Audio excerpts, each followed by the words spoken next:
الله فلا مضل له ومن يضلله فلا هادي له وأشهد أن لا إله إلا الله وحده لا شريك له وأشهد أن سيدنا ونبينا ومولانا محمدا عبده ورسوله صلى الله تعالى عليه وعلى آله وصحبه وبارك وسلم تسليما كثيرا. أما بعد فقد قال رسول الله صلى الله عليه وسلم: وأما المهلكات فهوى متبع وشح مطاع وإعجاب المرء بنفسه أو كما قال عليه الصلاة والسلام. بزرگان محترم، برادران عزیز، گزشتہ ہفتے میں نے آپ کے سامنے ایک حدیث کی تشریح شروع کی تھی اور اس میں نے بتایا تھا کہ حضور اکرم صلی اللہ علیہ وسلم نے فرمایا ہے کہ 3 چیزیں وہ ہیں جو نجات دینے والی ہیں اور 3 چیزیں ایسی ہیں جو ہلاکت میں ڈالنے والی ہیں. جو 3 چیزیں نجات دینے والی ہیں ان کا ذکر میں آپ کے سامنے کر چکا ہوں کہ خفیہ علانیہ ہر صورت میں اللہ سے ڈرنا ایک چیز یہ ہے، اور دوسری چیز خوشحالی کا زمانہ ہو یا بدحالی کا زمانہ ہو، صحیح بات کہنا، حق بات کہنا، حق بات پر ڈٹے رہنا. اور تیسری بات یہ بیان کی تھی کہ مالدار ہوں آپ یا غریب اور تندرست ہوں، دونوں حالت میں اعتدال کے ساتھ درمیانہ انداز اختیار کر کے چلنا یہ انسان کو ہلاکت سے بچاتا ہے. اور ان تینوں چیزوں کے بارے میں نے تفصیل آپ کے سامنے رکھ دی تھی. اس حدیث کا دوسرا حصہ رہ گیا تھا اور میں نے وعدہ کیا تھا کہ انشاءاللہ آپ کے سامنے بیان کروں گا. 3 چیزیں فرمایا حضور اکرم صلی اللہ علیہ وسلم نے لوگوں کو ہلاک کرنے والی ہیں، لوگوں کو برباد کر ڈالنے والی ہیں. ان میں سے پہلی چیز ہے ہون متبع، وہ خواہش نفس جس کی پیروی کی جائے. جو خواہش نفس ہو، خواہش نفس کے مطابق آدمی چلے اور اللہ کی مرضی پیش نظر نہ ہو، نفس کی خواہش کے مطابق چلے، یہ شخص ہلاک ہو جائے گا. ہم میں سے ہر شخص جانتا ہے جو بھی شخص شیطان کے پیچھے چلے گا ہلاک ہوگا یا نہیں؟ جو شخص نفس کے پیچھے چلے گا ہلاک ہوگا. نفس کہتا ہے شراب پیو، شراب پیو گے تو ہلاک ہوگے. نفس کہتا ہے کہ بدکاری کرو، نفس کہتا ہے کہ جوا کھیلو، نفس کہتا ہے کہ لوگوں کی عزتوں سے کھیلو، چغلی کرو. نفس کے پیچھے جو چلے گا وہ ہلاک اور برباد ہوگا. یہ تو سب جانتے ہیں. ایک اور بات کی نشاندہی کرتا ہوں. کچھ لوگ یہ سمجھتے ہیں کہ میں اللہ کی عبادت کر رہا ہوں اور حقیقتاً اللہ کی عبادت نہیں، وہ حقیقتاً اپنے نفس کی پیروی کر رہا ہے. ایک آدمی کو گھر سے گھر والوں نے بھیجا کہ کھانے کے لیے کچھ ہے نہیں، بازار سے کچھ لے کر آؤ تاکہ ہم پیٹ میں دے سکیں. وہ گھر کا بڑا ہے، وہ گھر سے تو نکلا اور سیدھا مسجد میں پہنچ گیا اور سامان لے کر جاتا نہیں ہے بچوں کے لیے، اور نماز پر نمازیں پڑھ رہا ہے، تسبیح پڑھنے کے لیے بیٹھ گیا. تو اب بتلائیے یہ فرض ادا کرنے والا ہوا؟ اس کے ذمہ لازم تھا بال بچوں کو کھلانا، بیوی کو کھلانا، ان کو بھوک سے بچانا ضروری تھا، اور اس نے ان کا خیال نہیں کیا. اس نے کہا کہ میں تو عبادت کروں گا. فرض نماز اور بات ہے کہ فرض نماز کے لیے آپ آ گئے، اچھا کیا کہ اللہ کے فرائض کے مقابلے میں مخلوق کا کوئی کام نہیں. لیکن ویسے ہی آپ آ کر نفل نماز پڑھتے جا رہے ہیں، تسبیح پر تسبیح گھماتے جا رہے ہیں، اور آپ کہہ رہے ہیں میں تو اللہ کی عبادت کر رہا ہوں، اللہ کو راضی کر رہا ہوں۔ یہ اللہ کو راضی کرنا نہیں، نفس کی خواہش پر عمل کرنا ہے۔ نفس کی خواہش پر عمل کرنے سے انسان ہلاک ہوتا ہے، برباد ہوتا ہے۔ آپ کو معلوم ہے ایک نماز اگر کوئی شخص بیت اللہ شریف حرم شریف میں پڑھے وہ 1,00,000 نمازوں کے برابر ہے، دوسری مسجدوں کے مقابلے میں، دوسری جگہوں کے مقابلے میں۔ ایک نماز بیت اللہ شریف میں کوئی پڑھے، حرم مکہ میں کوئی پڑھے، تو اس کو 1,00,000 گنا زیادہ ثواب ملے گا کسی دوسری مسجد میں پڑھنے کے مقابلے میں۔ حج کے لیے جب جاتے ہیں تو ذی الحجہ کے 8ویں دن احرام باندھتے ہیں اور سب کے سب کہاں جاتے ہیں؟ منا۔ حج کرنے کے لیے جاتے ہیں یعنی منا، اور منا میں حکم یہ ہے کہ 5 نمازیں وہاں پڑھو۔ 8ویں دن جاؤ، ظہر کی نماز وہاں پڑھو، عصر کی نماز وہاں پڑھو، مغرب کی نماز وہاں پڑھو، عشاء کی نماز وہاں پڑھو، 4 نمازیں ہو گئی۔ رات وہاں گزارو، دوسرے دن یوم عرفہ ہے، فجر کی نماز بھی وہی پڑھو۔ یہاں جو 8ویں دن آپ 8 تاریخ کو آپ منا میں گئے ہیں، سوائے نماز پڑھنے کے اور کھانے پینے کے کوئی کام نہیں ہے۔ شیطان کو کنکر مارنا ابھی نہیں ہے، کوئی کام آپ کا شروع نہیں ہوا، بس آپ کو حکم یہ دیا ہے کہ وہاں جا کر رہو اور 5 نمازیں وہیں پڑھو۔ اور آپ کے دماغ کے اندر یہ گھسا ہوا ہے کہ حرم میں 1 نماز پڑھنا 1,00,000 نماز کے برابر ہے، لہٰذا میں منا میں نماز پڑھنے کے بجائے حرم میں آ کر نماز پڑھوں گا، تو اس کو ثواب ملے گا؟ نہیں، اس لیے کہ اس نے شریعت کے حکم کے خلاف کیا اور اپنے نفس کی تابعداری کی ہے۔ نفس کی تابعداری ہے یہ۔ میری بات سمجھ رہے ہیں نا؟ عرفات میں جس دن جاتے ہیں، آپ میں سے بہت ساروں نے حج کیا ہے، عرفات میں جب جاتے ہیں تو جس دن عرفات میں جاتے ہیں اس دن وہاں سورج غروب ہونے تک وہاں رہتے ہیں عرفات کی حدود میں، اور سورج غروب ہوتے ہی وہاں سے چل دیتے ہیں۔ حالانکہ سورج غروب ہونے کے بعد نماز ہے مغرب، نماز مغرب ہے نا، انتہائی مختصر وقت ہے نماز مغرب کے لیے، اور نماز مغرب کو کوئی ٹال نہیں سکتا، فرض نماز ہے۔ لیکن اللہ کا حکم یہ ہے کہ خبردار عرفات میں نماز مت پڑھنا، عرفات میں نماز مت پڑھنا۔ چلتے چلے جاؤ مزدلفہ کی طرف، جب تک مزدلفہ پہنچ نہ جاؤ راستے میں بھی نماز مت پڑھنا، راستے میں بھی۔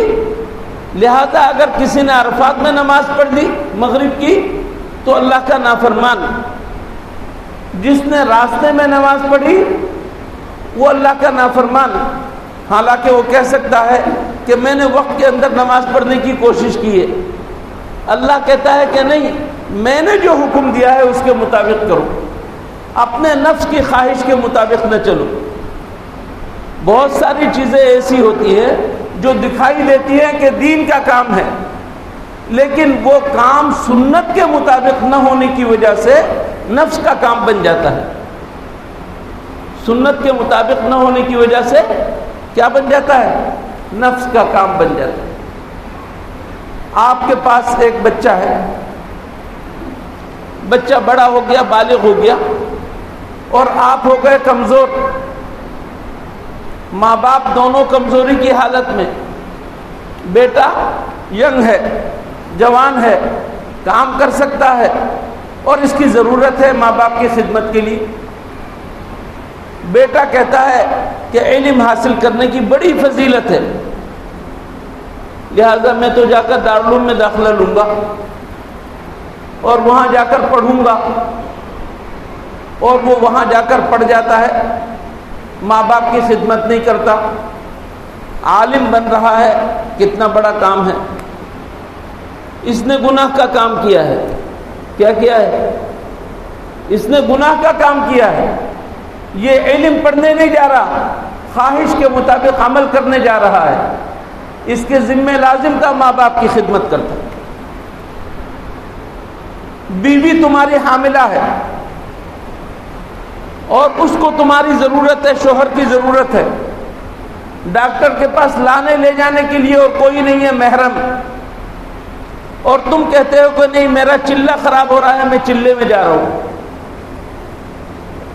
تم کہتے ہو کہ میں چلے میں جا رہا ہوں، میرا چلہ برباد ہو جائے گا، سالانہ چلہ میرا ابھی نہیں لگا، اور بیوی کو اس حال میں چھوڑ کر جاتے ہو کہ غیر مرد اس کو ڈاکٹر کے پاس لا رہے ہیں، لے جا رہے ہیں، یہ تم خواہش پر عمل کر رہے ہو، دین پر عمل نہیں کر رہے ہو۔ میری بات سمجھ رہے ہیں؟ خواہش پر جو عمل کرتا ہے وہ شخص ہلاک ہو جاتا ہے۔ وَمَنْ أَظْلَمُ مِمَّنِ اتَّبَعَ هَوَاهُ بِغَيْرِ هُدًى مِّنَ اللَّهِ، اللہ کی طرف سے ہدایت نہیں ہے اور وہ اپنی خواہش کے اوپر عمل کر رہا ہے، اس سے بڑا گمراہ کون ہوگا؟ یہ قرآن کریم کہہ رہا ہے، وَمَنْ أَظْلَمُ مِمَّنِ اتَّبَعَ هَوَاهُ بِغَيْرِ هُدًى مِّنَ اللَّهِ، اللہ نے ہدایت جو دی سنت کے مطابق اس کو ادا کرو، سنت کے بغیر نہیں۔ ایک آدمی حضرت ابوبکر صدیق رضی اللہ تعالیٰ عنہ حضور اکرم صلی اللہ علیہ وسلم کے پاس اپنے گھر کا سب کچھ لے کر آ گئے۔ ابو بکر کیا چھوڑا گھر میں اپنے بچوں کے لیے؟ کہا کہ اللہ اور اللہ کے رسول کی محبت چھوڑ دی، باقی ساری چیزیں دے دی۔ حضور اکرم صلی اللہ علیہ وسلم نے قبول بھی کر لیا اس کو اور دعا دی۔ ایک آدمی اتنا سا سونا لے کر آیا، اتنا چھوٹا سا سونا لے کر آیا، سونے کی گولی لے کر آیا اور حضور صلی اللہ علیہ وسلم کے سامنے پیش کیا۔ آپ نے اسے دے مارا اور قبول نہیں کیا۔ حضرت ابوبکر صدیق سے سب کچھ قبول کر لیا اور یہ آدمی اتنا دے رہا ہے وہ بھی قبول نہیں کیا۔ آدمی آدمی میں فرق ہے نا۔ حضرت ابوبکر صدیق کا توکل کامل ہے، ان کو نقصان نہیں ہوگا، لیکن وہ شخص جو مال اس کے پاس تھا وہ دینے آیا، کل کلا وہ ہاتھ پھیلاتا پھرے گا کہ میں نے سب کچھ اللہ کے راستے میں دے دیا، مجھے دے دو۔ اس کا توکل اتنا نہیں ہے۔ اگر وہ دے رہا ہے تو نفس کی وجہ سے دے رہا ہے، ابو بکر دے رہا ہے تو اللہ کی رضامندی کی وجہ سے دے رہا ہے۔ میری بات سمجھ رہے ہیں آپ؟ دین کو سمجھنے کی ضرورت ہے کہ کہاں ہم اللہ کو راضی کرنے کے لیے کام کر رہے ہیں اور کہاں شیطان کو راضی کرنے کے لیے کر رہے ہیں، نفس کو راضی کرنے کے لیے کر رہے ہیں۔ باپ نے کہا بیٹے سے کہ 2 پیناڈول لا دو، سر میں درد ہو رہا ہے۔ بیٹے نے کہا کہ 2 رکعت نماز پڑھوں گا، اللہ خوش ہو جائے گا، اور وہ 2 رکعت نماز کے لیے کھڑا ہو گیا، نفل پڑھ رہا ہے۔ یہ بیٹا فرما بردار ہے؟ یہ بیٹا فرما بردار نہیں ہے۔ اس کے ذمہ لازم تھا کہ وہ پیناڈول لا کر دیتا، لیکن اس نے پیناڈول لا کر نہیں دیا، نافرمانی کی۔